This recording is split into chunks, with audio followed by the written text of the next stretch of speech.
So welcome back. This is From California with Love. See what they did there? Play on the Bond theme. California is known as a breadbasket to the world, producing over 400 commodities, some only grown here. California's agriculture industry is a $45 billion business. It's a lot.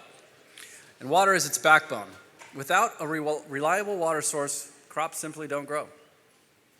As water becomes scarcer and contentious, not only is there great economic risk, but our food source is in jeopardy.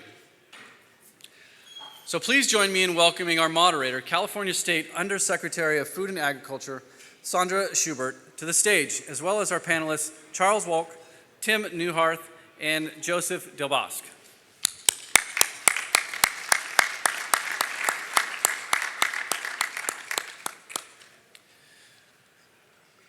Sandra Schubert, Undersecretary Schubert, was appointed by Governor Jerry Brown in May of 2011. She spent 2 decades as a legal and political strategist for government and nonprofits in a variety of agriculture, public health, environmental resources, and has nearly 15 years' experience working in Washington, D.C. on behalf of the Majority Leader of the U.S. Senate and Ranking Committee member.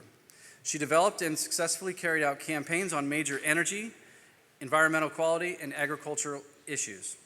Undersecretary Schubert has advised presidential, congressional, and local campaigns on a range of issues. Undersecretary Schubert has lectured nationally on numerous issues and taught at Georgetown University School of Law. Charles Wolk. Did I pronounce that correctly? Hope so. Thank you. Born and raised in St. Louis, Missouri, Charlie enrolled in the Naval ROTC at Marquette University, graduating with a bachelor's degree in mechanical engineering and accepted a commission in the Marine Corps when he attained the rank of lieutenant colonel. He came to California in 1960 and after completing a combat tour in Vietnam, attended George Washington University where he earned a Master of Science degree in management engineering. Charlie returned to Philbrook in 1972 and for the last 42 years has been an avocado farmer and a grove manager.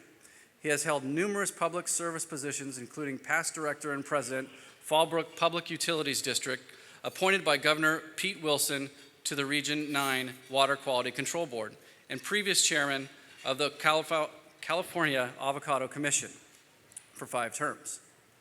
Charlie is a current chairman of the CAC Water Committee and remains involved in various community organizations. Very impressive. Tim Neuharth. Tim, Laura, Michael, and Tara. Tara or Tara? Did I say that? Tara, thank you. Appreciate that. I also don't have my glasses today. I normally wear glasses, so I apologize in advance if I incorrectly pronounce people's names. Are all part of a continuing family farm tradition, father and son working together in the tradition of so many generations before them. We believe agriculture and the preservation of the art of farming must be protected for the sustainability of all persons.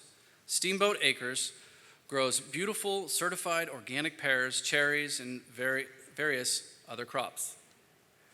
Tim comes from generations of farmers, which he makes being a farmer in the 21st century easier than not having an agricultural background. He is now passing that knowledge on to the next generation. Also, as a pilot who loves his family, flying and enjoying our beautiful Sacramento River Delta. Nice work. I'm a pilot myself, so good to see you. And Joseph Delbosque. Joe L. Delbosque is a farmer from Firebaugh, California. He has been involved in farming all his life on the irrigated west side of the San Joaquin Valley, where his family settled after years of migrant farm work. He graduated from California State University, Fresno in 1975 and began his own farm in 1985. Today, his farm produces melons, both organic and conventional almonds, asparagus, processing tomatoes, and cherries. Delbosque is a member of the California Latino Water Coalition, Western Growers Association, California Melon Research Board, and California Farm Bureau. He is past chair of AgSafe, a nonprofit organization dedicated to the preservation of injuries and illnesses of workers in agriculture.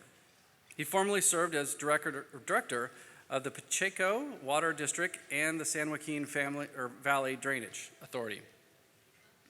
In 2010, he He was appointed to the California Water Commission by Governor Arnold Schwarzenegger in February of 2014. That was an ad-lib accent. That was really, really bad. So, President Barack Obama visited Del Bosque Farms to focus on and understand California's drought.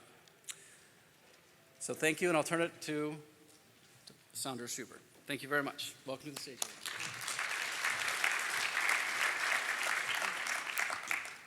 Thank you, everyone. It's an honor to be here today and to speak on behalf of the Department of Food and Ag. We got some really good statistics on California ag, but I also want to talk a little bit about why California ag is so fruitful and abundant. California is one of 5 Mediterranean growing climates in the world. And what that means is year-round we can grow a bounty and a variety of agricultural products that can only be grown 4 other places on Earth. This is critical. 50% of the fruits, vegetables, and nuts consumed in the United States come from California. We also export that bounty to other parts of the world that suffer from food shortages and don't have the climate we have and aren't able to grow these types of products year-round. And when you think of that, it's important for California, it's important for the nation, it's important for the world. We're looking at feeding 9 billion people on this earth in a couple more decades. Calculations estimate that means in the next 50 years, we're going to have to produce as much food as we have in the last 10,000 years combined. And California has a role in that because, again, we're only one of 5 Mediterranean growing regions. To grow food, you need water. When you eat food, you consume water. Grapes, wine, citrus, a lot of what's in those foods we eat is entirely water. Our agricultural users have increased their water efficiency over the years. The last statistic I saw is we grow about 50 to 60%, maybe even higher, more food on the same amount of water as we did a couple of decades ago. And our crops have changed. We grow different foods due to market pressures and what folks want to eat. So we've seen cropping patterns change in California. We have more permanent crops, which means more almonds and grapevines and things like that, because that's what you want to eat and that's what other people want to eat. So those changes also affect how we are or are not able to address drought. So when you're a farmer, and Mr. DeBosque may talk a little bit about this, and you're growing a variety of crops and you're in a drought year and you don't have sufficient water, let's say you have almonds and you have cantaloupes, most farmers are going to protect those permanent crops because that's a 25-year investment. So that'll change what we see on the ground in a drought year and the types of crops that are grown. But California is pretty resilient. We've made it through a couple other droughts, and we feel good that we'll make it through this drought. That's not saying there won't be impacts. There will be impacts. And I'll talk a little bit about some of the things the state and CDFA are doing to estimate what those impacts will be in real time. But we're resilient. California agriculture always comes through, and we're confident that despite this year's drought, and hopefully no drought next year, that we will be able to be as strong as we always have been. So even with the recent rainstorms we've seen, the USDA Drought Monitor characterizes the severity of drought by 5 categories. 100% of California is in the top 3 categories. The top category is exceptional drought, 25% is in exceptional drought. Extreme and exceptional drought, 75% of our state is in extreme or exceptional drought. This is an extraordinary experience. It's unprecedented. The 2009 drought affected mostly the Central Valley. This drought is affecting our entire state. The effects we're seeing right now on the drought, these are the result of 3 years of low precipitation. It's not a 1-year drought. This is a 3-year drought. I'm going to give a couple figures so we can understand the severity of it. Snowpack, latest analysis, is at 14% of normal. And we're seeing snowpack melting far earlier than it normally does. Our reservoir levels, they vary from about, I think it's about 38% up to about 58% of normal, but that's still very low for California. The Department of Water Resources last week released a groundwater assessment, and what it shows right now, and it looked throughout the state, that some of our most impacted areas are 100 feet below the lowest ever recorded levels. And it's important to note that in a time of drought, that's what we use our groundwater for. During drought, about 60% of the water that goes to ag comes from groundwater. In November, DWR will produce another groundwater report. We'll have more information. We'll have a little more of the drought to have gone through, and we will see how that's affecting our groundwater. Because of all this, the state is working on real-time water management decisions. The first priority is public health and safety, drinking water, fire, sanitation, then natural resources and agriculture. And I do want to point out that public health and safety does not include watering lawns or things like that. We get that question a lot. There have been a variety of drought actions throughout the state, and I'm going to try to run through a quick summary. I'm not going to be able to hit by any means on all of them. I'm happy to talk to people later if they want more information. On January 17th, the governor declared a drought emergency. The significance of that is it gives him and the state agencies flexibility to address things in a way they would not be able to do under normal non-emergency circumstances. That includes in January, the State Water Resources Control Board decreased the Delta outflow because of rain and current real-time projections. They were able to modify that and increase pumping and put more water down later, about a month later. They also, through the March order, increased the latitude that our state agencies have in moving water throughout the state. He also signed legislation at the beginning of March to assist communities in dealing with the drought and provide funding. He also issued a second emergency proclamation in April, and that emergency proclamation waived CEQA for a variety of activities, including water transfers, wastewater treatment projects, and habitat improvements for our winter-run salmon. The California Department of Health has been monitoring critical drinking water supplies. And for instance, in the town of Willits, they spent $250,000 to connect 2 wells to municipal water supply to ensure that there was sufficient drinking water. It pulled them out of the critical stage. We're continuing to watch to make sure that they have sufficient water. There are 2 other communities right now on that list. It's the city of Montague and Whispering Pines Apartments. It's about 1,500 folks affected, and what we're seeing is it's really the smaller, more rural water systems where the drinking water issue is becoming more critical. The state has recommended that everybody reduce water use by 20%. It's mandated by all state agencies. Department of Transportation has mandated 50% reduction. Wildfires. You guys have seen the news. Currently this year we've already had 1,351 wildfires. 107 of those broke out in the last week. That's 200% of our average normal.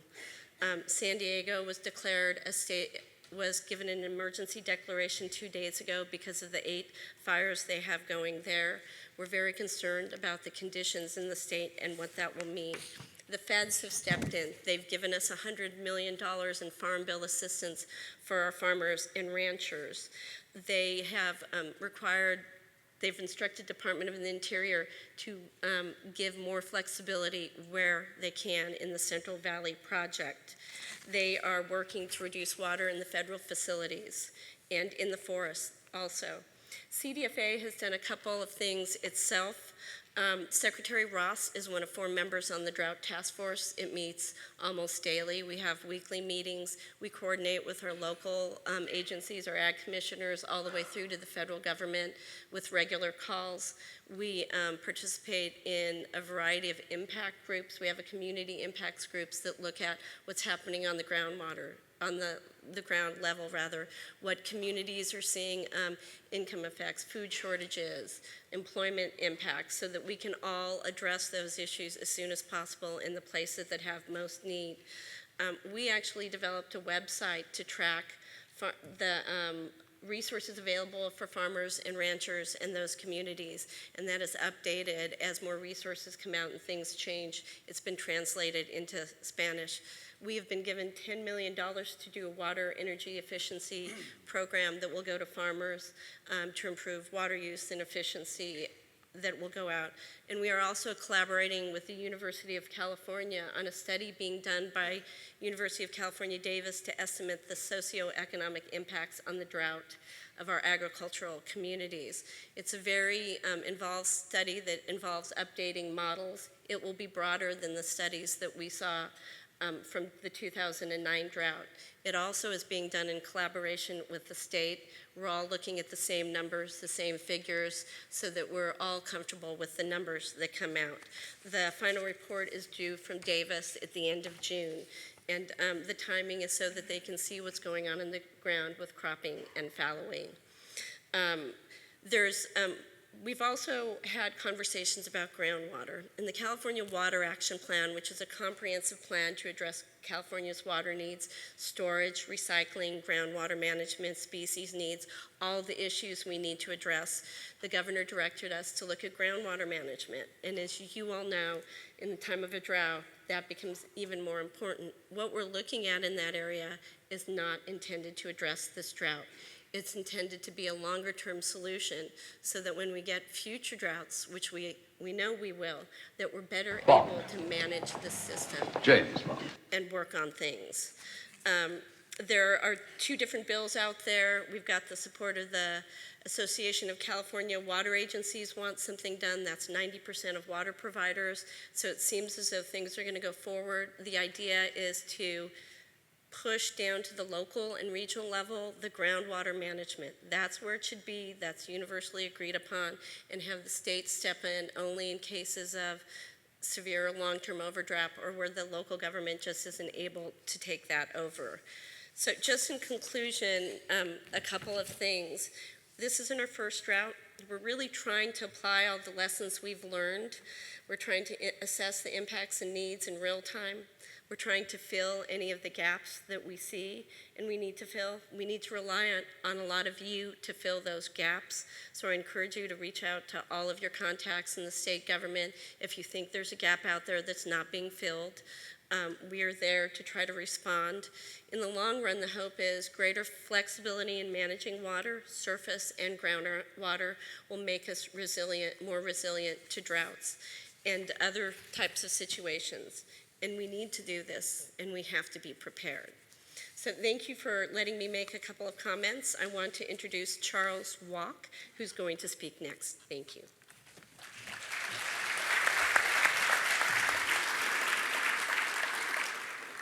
Good morning.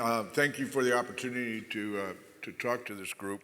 I want to first commend the Orange County Water Districts for setting up these forums to facilitate an exchange of information and ideas of people that are in the water industry and are dependent upon getting water. So thank you very much for your effort. I'm going to try to give you some background about agriculture in Southern California, specifically within the Metropolitan Water District. And some of it will be from the perspective of the avocado industry. Some of it is related to agriculture in general. The Avocado Commission represents about 5,000 growers. We're growing the avocados on about 60,000 acres. Our main mission is to maximize the returns for the growers and improve the sustainability. 95% of the avocados grown in the United States are grown here in California, and about 65% of that volume is grown inside the Metropolitan Water District. For agriculture, we would like to support the Bay Delta Conservation Plan. Unfortunately, we're getting more and more pressure on the price of water. When the Metropolitan's interruptible ag water program was terminated in 2008, that we had increased cost to us and the net result of that was that there was less water sales to agriculture. Today, the avocado industry is about a $400 million a year crop value. The Southern California agriculture contributes about $40 billion to the MWD area's economy. We're providing about 450,000 jobs, and that only includes the jobs in agriculture itself and the production, but all the additional jobs that are needed for transportation, packing, fertilizer, tractors, and equipment. The Riverside, San Diego, and Ventura counties are in the top 10 in the state of California, and our average value of a crop sold in the metropolitan service area probably exceeds all the other counties nationwide.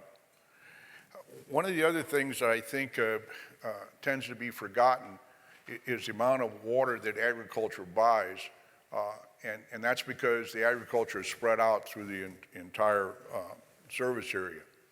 But if all of agriculture were in one district and the MWD provided 75% of that water, you can see that we'd be the third largest customer in the Metropolitan Water District service area.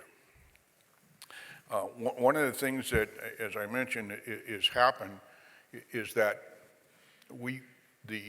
into the interruptible ag water program caused this tremendous increase in cost.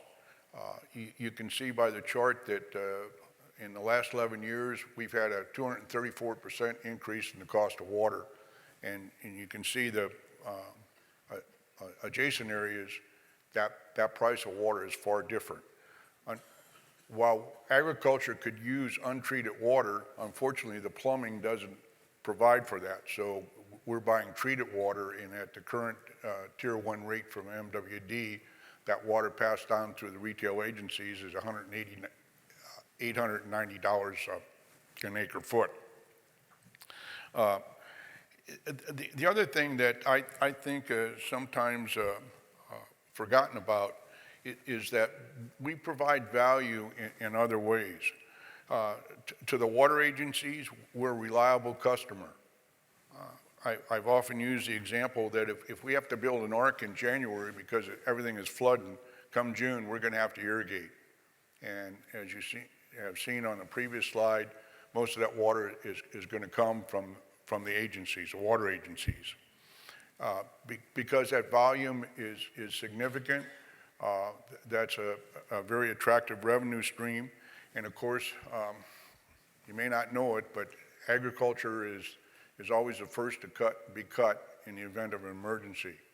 It's a requirement by law, and unfortunately, other than the drought conditions, we haven't had a serious incident where we have to be cut for that.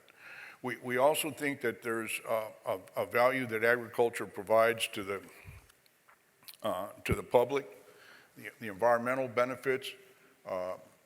I think probably the one that's least recognized is agriculture's contribution to air quality.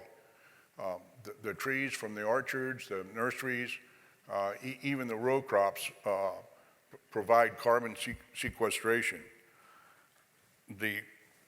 We also provide those, what I call viewscapes, the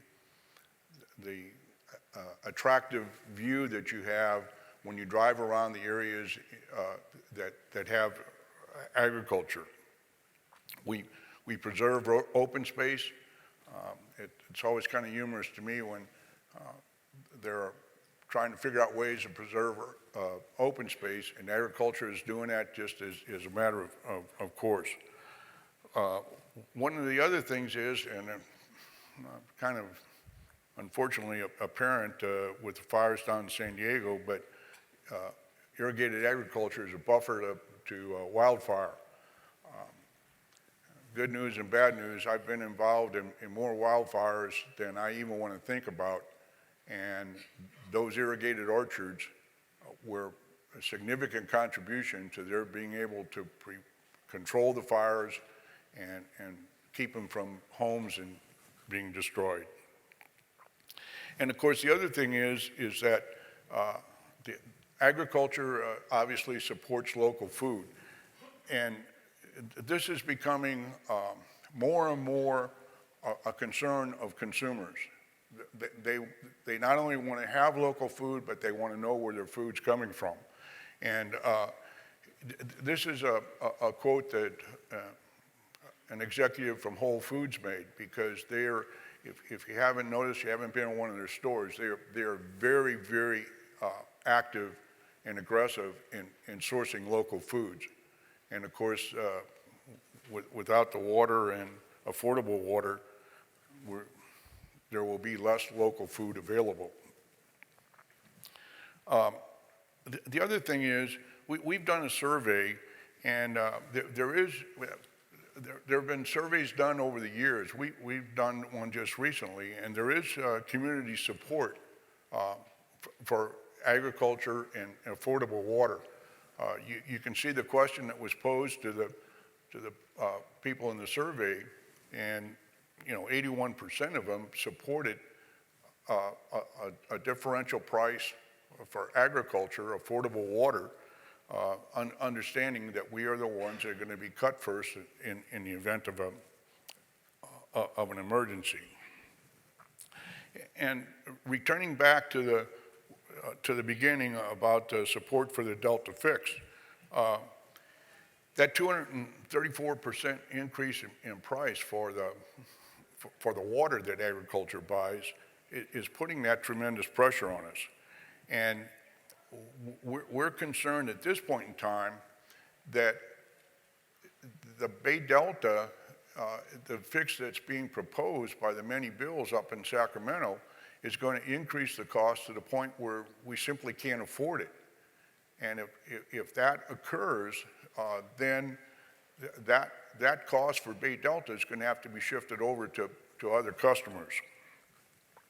And I guess the underlying point is the fact that we have to be able to get that affordable water down here in Southern California, because there's not that much local water.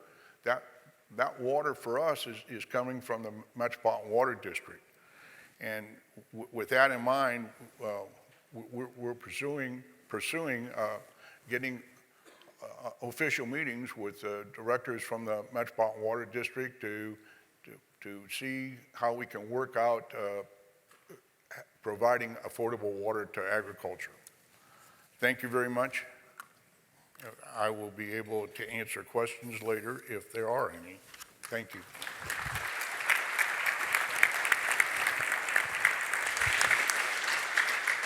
Tim Neuwirth, I'd like to invite you up. Okay. First of all, thank you for inviting me here to come to speak. It's a pleasure. It's an honor to be here to speak with you people. We live in the Delta, not too far from Congressman Garamendi's Delta home, and we have our boots in the ground. It's an honor to be up here with Charles and with Joe. We're all in the same water, trying to find our way swimming through all of this. It's very complicated, but you need to be thinking about these things, and you need to be hearing. Speaking of hearing, the elder lady went to the doctor and said, "Doc, I got a problem. I got a problem with silent gas. It's horrible. It happens morning, noon, and night. And in fact, as I'm sitting here talking to you, I'm having an episode at the moment of silent gas. Can you help me? Please, please, please help me. You have to help me." And he says, "Ma'am, I don't think there's any problem in helping you whatsoever. We're going to do a series of tests. We'll find out what the problem is. We'll get this solved, and you'll be a happy person, a happy camper." She says, "Great, when do we start?" He says, "Right away. The first thing we're going to do is we're going to check your hearing." That's my point. You got to listen. You got to listen to what these people are saying, okay? And you have to think. You have to think about these things. You don't have to be a PhD. You don't have to be a rocket scientist. Your common sense is going to tell you just about everything you need to know. All right? So who are we? Steamboat Acres, Delta-grown organic pears. We are certified organic pear growers in the Delta. We grow the best pears in the world. Absolutely the best pears. If I'm not going to toot my own horn, you're not going to do it for me. Okay? We've been here since 1848. Our ancestors came out for the gold rush from Tennessee. They were farmers in Tennessee. And they came out for the gold rush. The gold rush apparently was not as advertised. However, they were farmers. They saw the Delta. They saw the rich soil. They saw the availability of water. They saw a transportation system in those days that was the I-5 and the 99s and the 10s and the 40s, whatever you got down here. That was the transportation system of the day, the water system. Okay? Those boats, when the water was high, went as far as Fresno and Fireball and as far up to Redding or as far up north as to Redding. But they started farming, 1848. And they also saw markets, San Francisco on one end, Sacramento on the other. That's how they got started. And they did that by going through a lot of reclamation, reclaiming the Delta for ag production. Do you know that the Transcontinental Railroad was put in place primarily to get agricultural products from California, the Delta at that time, east to the eastern market? That was one of the primary reasons for putting in the Transcontinental Railroad. This is us. That's me on the left. Oops, sorry. That's myself on the left. My wife seated in the seat, my son Michael, and his wife Tara. That's our little tractor we put in parades and have a lot of fun with. That's not what we use on the farm these days. These are pears. These are Golden Bosc pears. Again, the best Golden Bosc pears in the entire world. This is the Delta. This is what a portion of the Delta looks like. You've seen other photos today, other slides. A massive river system, beautiful. It is the it is the largest inland freshwater estuary in the entire Western Hemisphere. This is one of our residents. We have a lot of those. We have herons. This is an egret. They're beautiful. They nest in trees close to our house. By the way, we're right on the Sacramento River as it comes out of Sacramento. We're about 20 miles south of Sacramento. Couldn't get a slide together to show you where we are, but we're south of Sacramento about 20 miles. This is another resident. This is a nice salmon this gentleman caught out in the Delta. I'm going to make a point right here. Earlier in the presentation today, the word was kept being said in regards to wildlife and species and so forth. There is no was, maybe in population counts, but they're still out there. Every creature is still out there pretty much that was there 150 years ago. They're still there, the otters, the beavers, the salmon, so on and so forth. This is what we do for fun. We have a pear fair in our little community. It's a one-day event. Come on up and enjoy yourself. It's a lot of fun. We put our tractor in the parade and we sell the best certified organic pears in the world. This is what it's all about. Water. We got a huge, huge issue in this state with water. Population's gone from 15 million to 30 plus, whatever it is, and it's continuing to grow. Where is everybody going to brush their teeth, take a shower, wash dishes, go to the dentist, go to the doctor, Everybody needs water.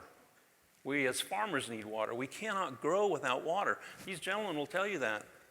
That's the truth of the matter. We went down to Tulare for an ag show not too long ago, and I took a photo of this sign on the side of the freeway. This is on 99. No water, Valley Farms, no jobs. Yeah, you got that right. It's hard to farm without water. It's impossible, actually. I don't think it's possible to do so. And then everybody suffers. The problem is, if you're going to farm somewhere where you've been promised and contracted for water that in this time and in these conditions do not exist or does not exist, you're in trouble. You got a major problem. Here's the Delta. This is what is called the primary zone, more or less. It doesn't show the outline on this map, but here we are just kind of north, east, if you will, of San Francisco. but this is the Delta. We live right about there. That little river right there is Steamboat Slough, and thus our name, Steamboat Acres. We're right on the junction right there. We have a bridge, by the way, that's 42 feet tall, a drawbridge. That bridge will darn near fit by about 2 feet into one of those 40-foot tunnels. We're talking 40 feet of tunnels. That's twice the height of this room, pretty much. Huge tunnels, 40 feet in diameter, 2 of them, 150 feet in the ground.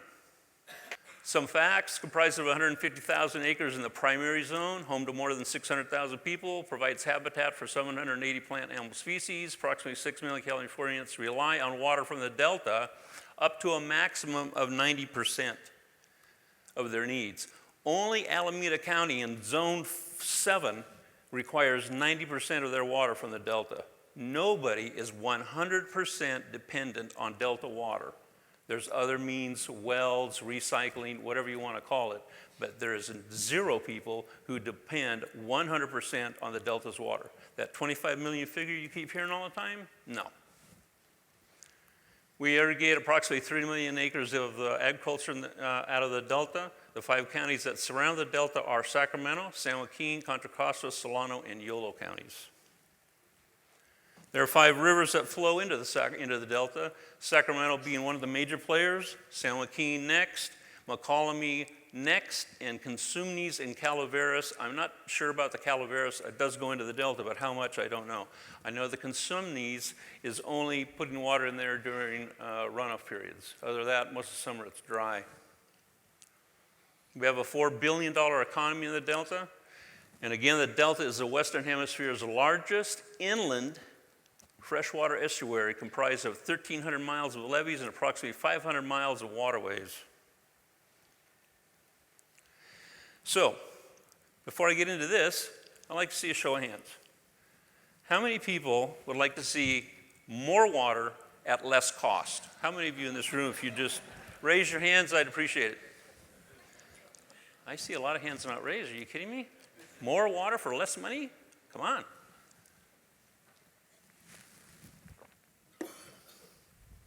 I know these guys would, and anybody that's in this part of the territory. Okay, so, So here are the 3 pumps that are now. There were 6 proposed initially. These are the 3 pumps that they're planning to put in. There's the tunnels, 2 of them 40 feet in diameter and 150 feet down. That's 2,000 dump trucks a day, 24 hours a day, pulling muck out of those tunnels and taking it to they don't know where yet. 2,000 trucks a day. But you'll notice it's up here in the northern part of the Delta. Here's Sacramento. Down here is the pumps, state and federal pumps. So here's the tunnel, 150 feet down, and releasing it down here around the Clifton Court area.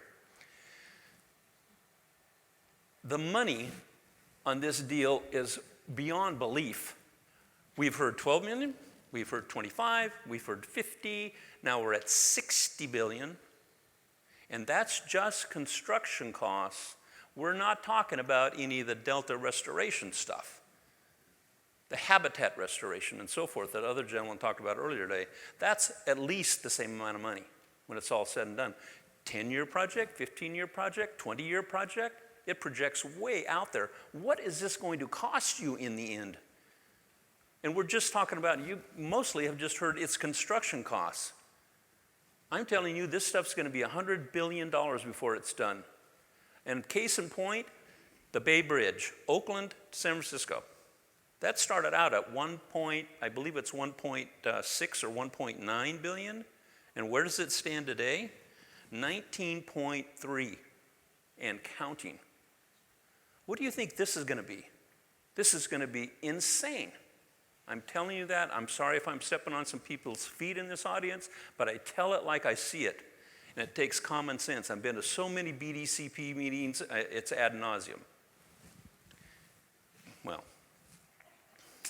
this is WDIC, Western Delta Intakes Concept, located in Antioch, okay? Sherman Island, you've heard the term Sherman Island this morning, is located right across the river from Antioch. This is a Sacramento, this is a San Joaquin. They converge right here, okay? If we put pumps on Sherman Island, which the state already owns, not doing condemnation on everybody else's property for doing this, and these are 40-acre sites. I mean, you look at these sites, the whole thing just boggles your mind. So, if we put these facilities down here at Sherman Island, you got half the distance down here to Clifton Court.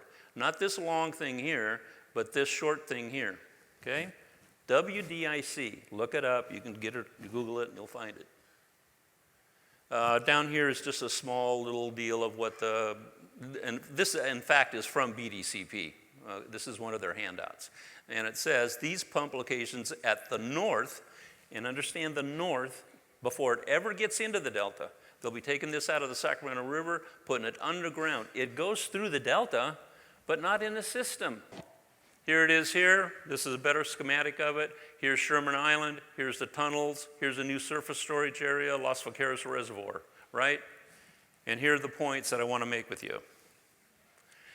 One, BDCP would be located on Sherman Island at the south end of Sacramento County. Sherman Island is now mostly owned by the state of California. Back to condemnation. All waters, rivers, streams, island pump outs, runoff from cities, etc., must pass through that point. This is critical. It must pass through that point to make it out into the bay and out into the ocean. Due to all the water passing through the Delta, monies for Delta infrastructure will remain in the Delta. If the money's got to go if the water's got to go through the Delta, the money's going to stay there to keep the Delta, keep the levees healthy and so forth. BDC is half the distance to the state and federal pumps.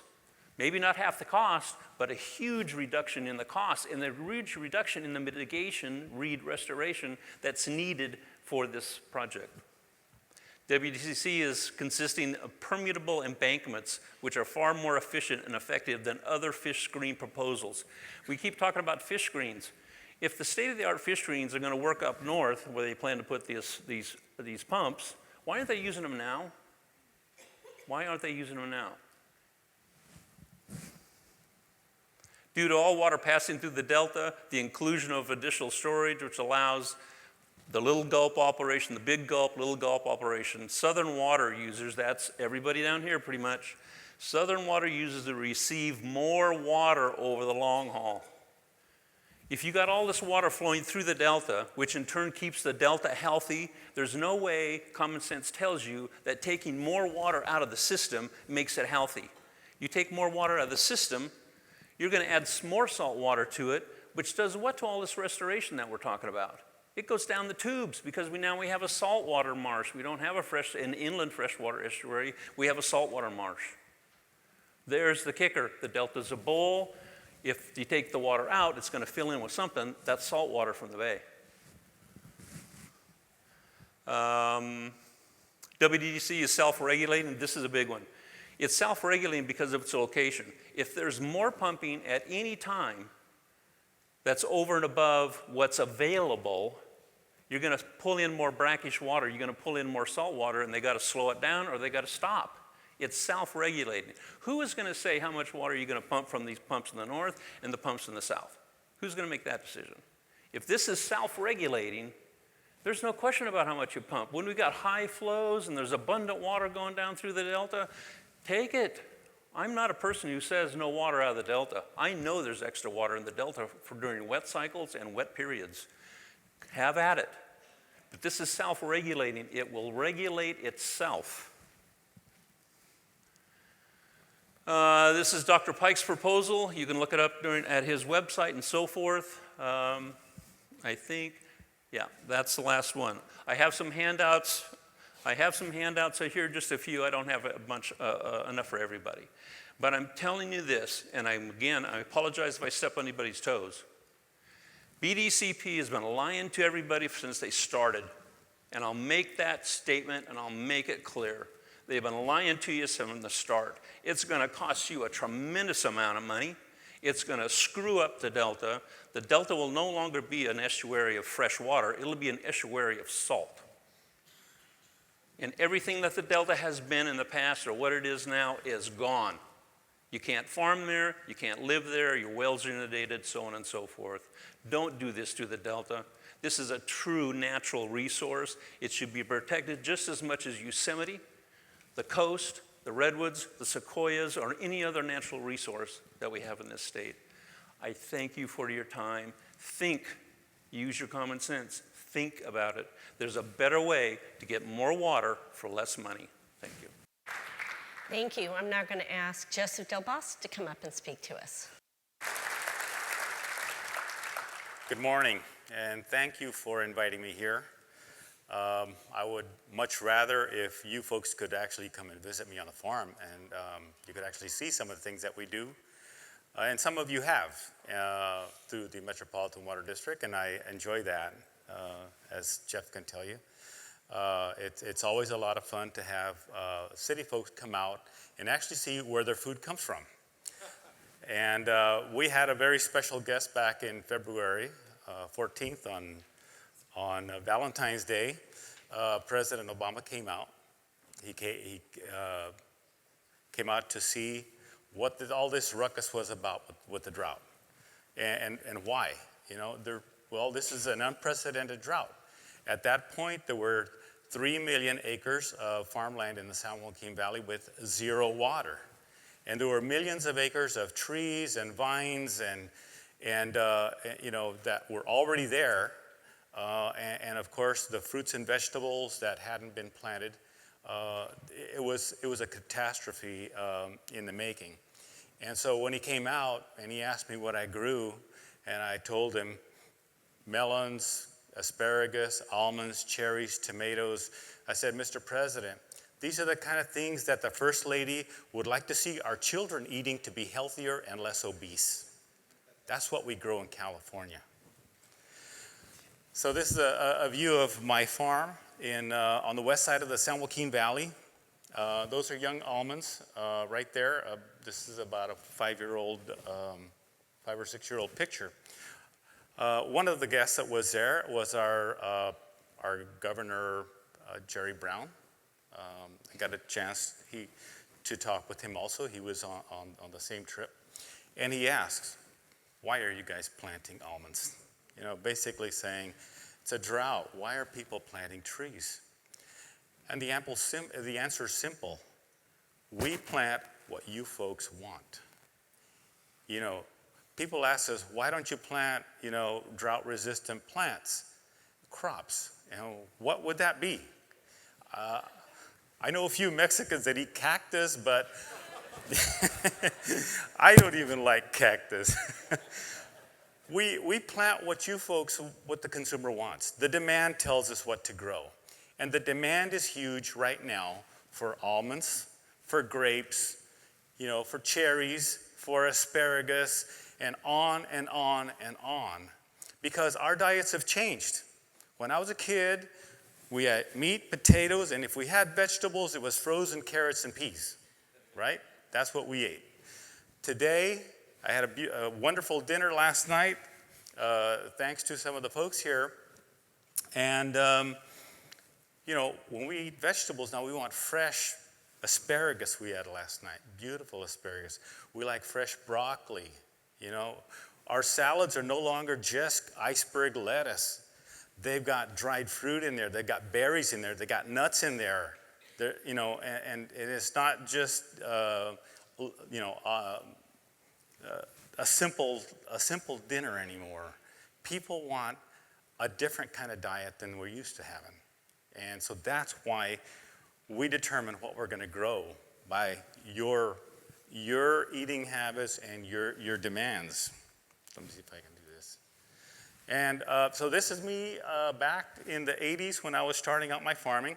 As you heard earlier, my father was a migrant worker and a hard worker. And then he became a farm manager, and he became, in my mind, the greatest cantaloupe grower in the world.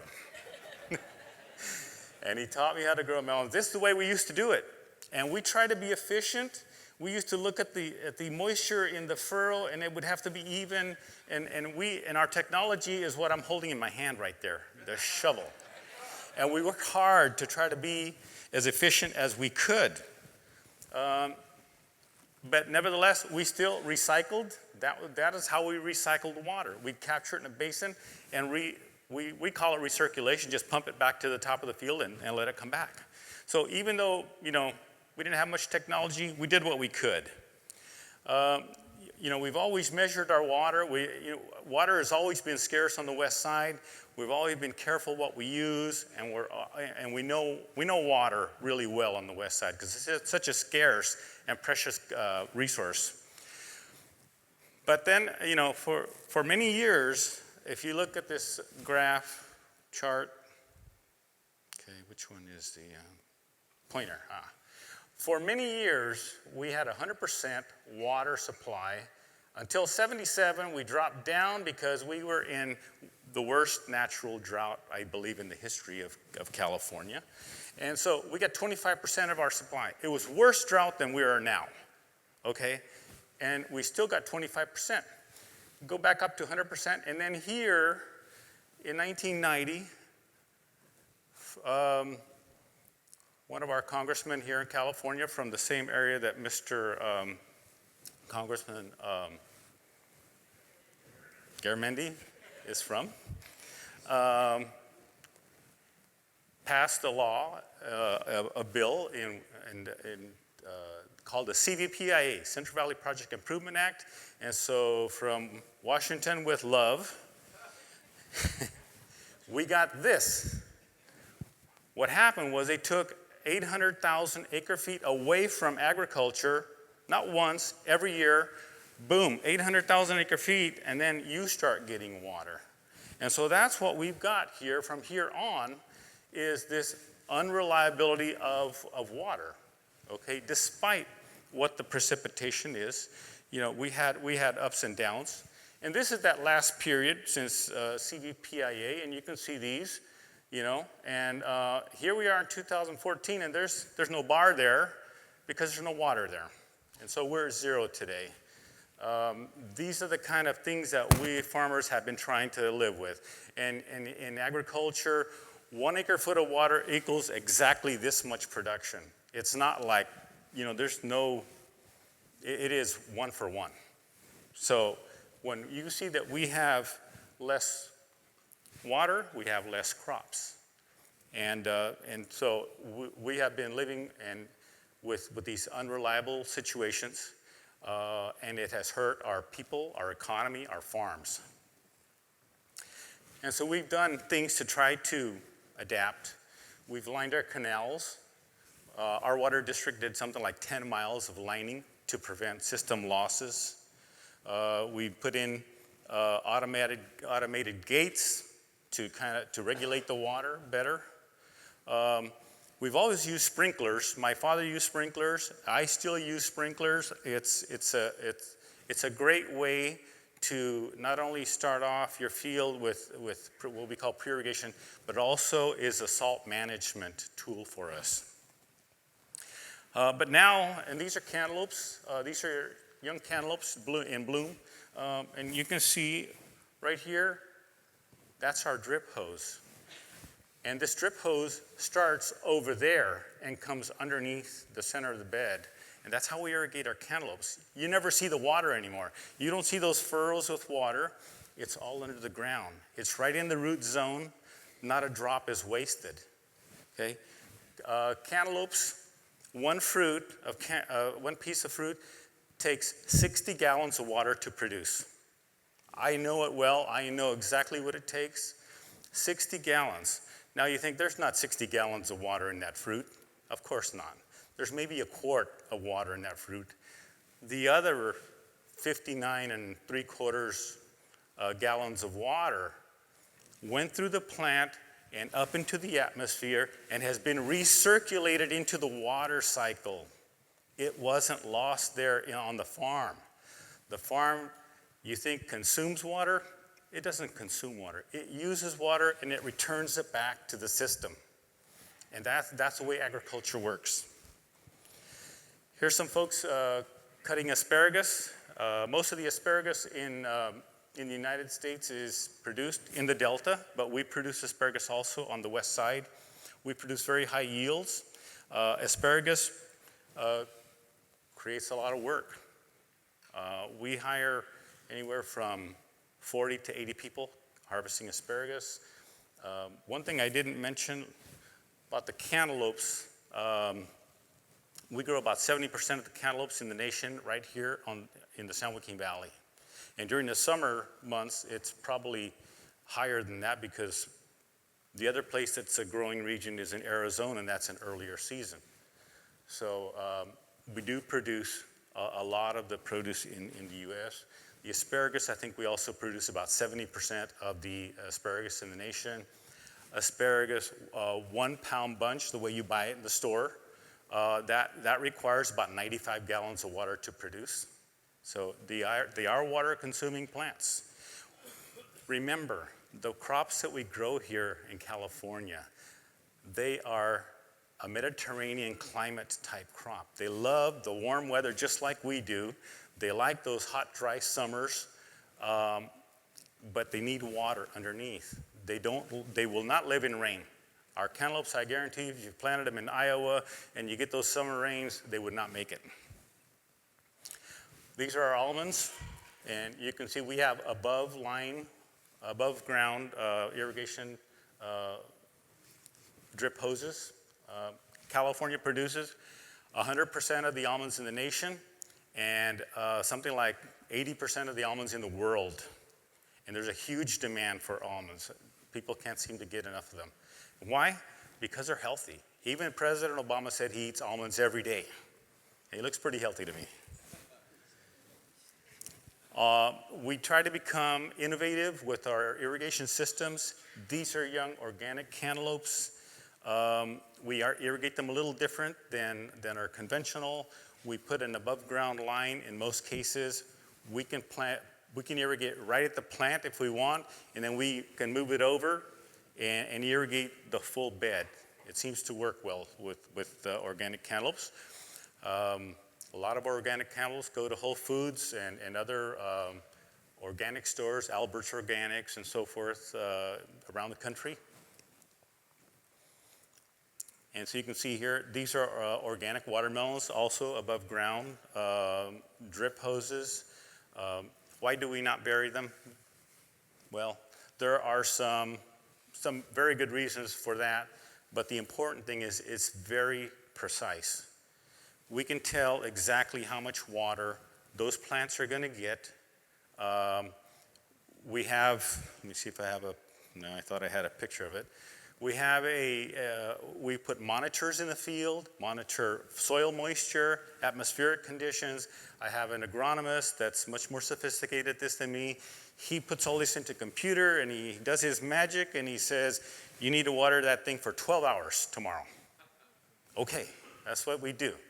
And he's irrigating exactly what the plant needs, no more, no less. So here's our district that I'm in. It's a 55,000 acre district, and you can see today how much of our district now is in drip irrigation. When I started in farming, it was almost none. Today, drip irrigation, micro, which is also like drip, but it's little sprinklers. There's still a little bit of furrow sprinkler, and there's some dry farming. You know, when you don't have enough water, you just try to pray that, you know, God will give you a little bit of rain. That's usually wheat, barley, those kind of things. Our cantaloupe harvesting operation, again, some of these crops that are reduced because of lack of water are the annual crops like cantaloupes. And consequently, those crops that are more likely to be idled are the ones that produce the most jobs, okay? In 2009, my payroll went down over 30% from normal. That's a terrible hit to our farm workers. It's a terrible hit to our little farming communities, and it has a ripple effect throughout the valley. And people in San Joaquin Valley understand how important water is to our jobs. And it's not just these people, it's the truck drivers, it's the forklift drivers, it's everybody. It goes through a long chain and it affects everyone. And here's my farm. You can see how much drip I've got. I still use sprinkler, but right now my farm today is 100% drip irrigation. I've put in over $1 million in investment in drip. We have enough plastic hose on my farm to go, if you put it in from here to St. Louis, Missouri, 1,800 miles. I've calculated it. On some of those times when I'm, have a few minutes. The other thing that you need to notice is there's been a shift from to perennial crops from annual crops in that area. Why? Because we're looking for higher valued crops. We can't sustain these sort of economic fluctuations with crops that don't have high value. And on my farm, you can see right here, depending on our water allocation, if I have 100% water allocation, I have enough water for everything. If I got 60, I'm short this much. If I got 40, I'm short this much. And if I got only 10% water allocation, I'm short 2,400 acre feet out of wherever the total is, 4,700. It's very difficult for agriculture to have these fluctuations, and we're trying to keep up with the demands. It's, as I said, the folks that tell us what to plant are the consumers, and folks are definitely going toward healthier foods, and you're not going to replace that sort of agriculture anywhere else in the United States. Thank you.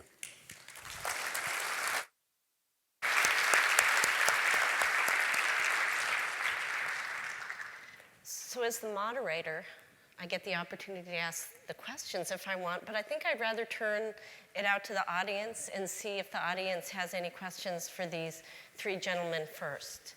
So do we have any questions out there? Sorry, I have a bug up here. No questions from the audience? Yeah, I have one. I like that. Could you go to a microphone? I think they're recording the event. Thank you very much.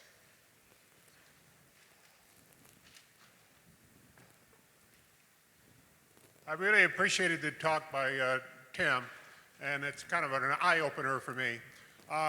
Can you give me an explanation or any concept of why this was not considered in the original development? I mean, the development of this thing has been 9 years, and yet you're introducing a whole new project. Can you give me a couple comments on that?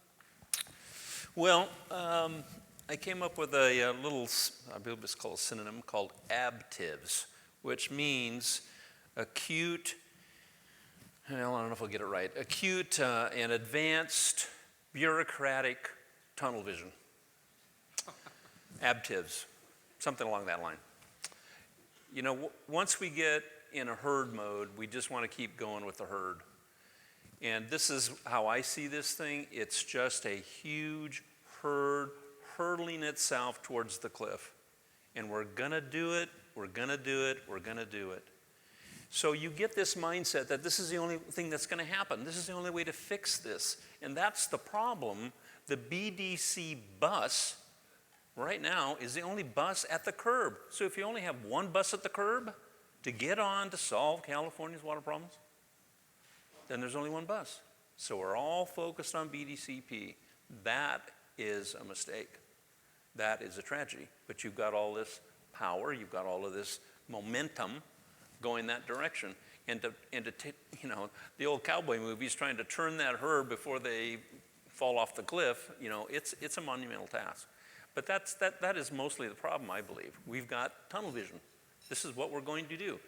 So it's difficult. It's very, very difficult, and you've got to try. You've got to prove these other concepts. If this WDIC thing doesn't work out because some issue somewhere, great, then we know that, throw it away.